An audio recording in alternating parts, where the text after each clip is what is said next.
Hi, my name is Josh Capistrano, and this is my Adjusting to Working from Home blog channel. Um, as it says in the title, it's prone to those who are adjusting to working from home. There has been a big change recently in where the pandemic of COVID-19 has forced a lot of us to work from home, whether it be school or our actual careers. Most of us are now adjusting to having to work from home, and that could be a major change, especially with the time given.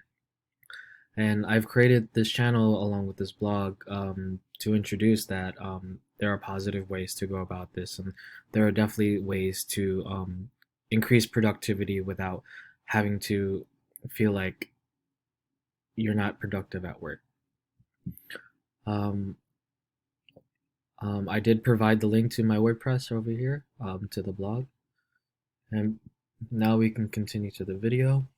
I've created this video stating just 5 different tips that you can use to help adjust to working from home. And let's continue. So 5 tips you can help you from working from home.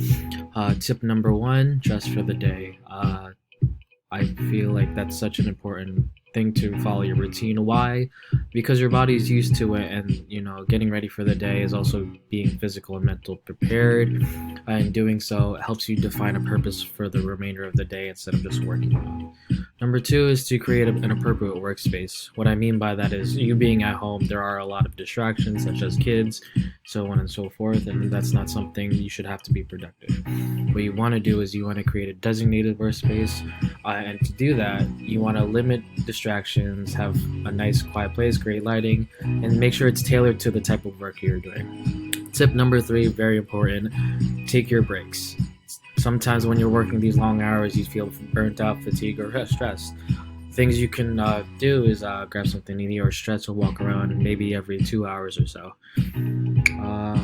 Tip number 4, create a to-do list. I believe this is the most simplest ways of keeping track of your work, especially if you're at home. Why? It's because you get to separate your work and your personal life.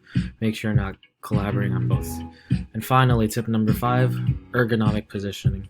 I stress this much more because the longer we do improper posturing, it could be long-term pain. And here I included a picture of how this would be a prime example of ergonomic positioning.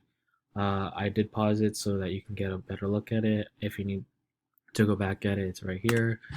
And here we have an overview of all of our tips. Tip 1, 2, 3, 4, 5, just in case you need to write it down.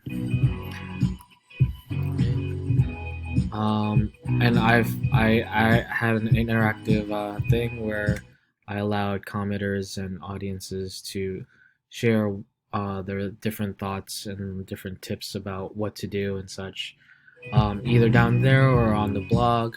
Don't forget to share, like, subscribe.